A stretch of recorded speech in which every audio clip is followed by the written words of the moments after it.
It's wonderful to be here in what is the week of John Craxton's 100th birthday. And it's also the 75th anniversary of his first visit to Crete.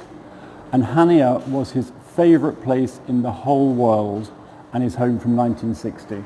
In January 2000, I went to a funeral in London of an artist, and I stood next to this figure from the White Mountains of Crete. He looked like a Cretan shepherd.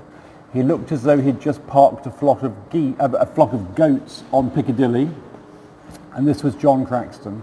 And we went to the pub, and he told me wonderful stories about his life in Greece. And I said at the end of the evening, "Can I write your life story?" And he said, "Over my dead body."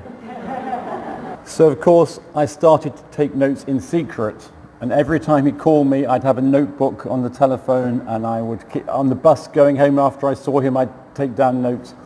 And luckily, finally he changed his mind in about 2007. He died in 2009, and we then worked on the book together.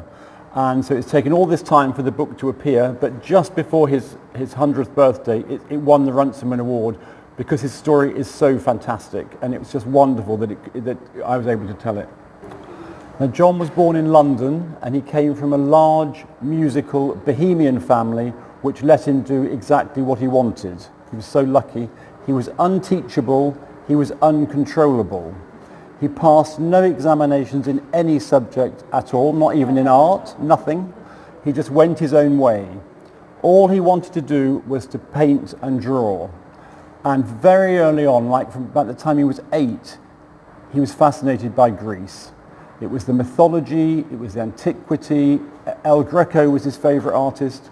And also as he got older, he got thinner and thinner and thinner, and he actually had tuberculosis.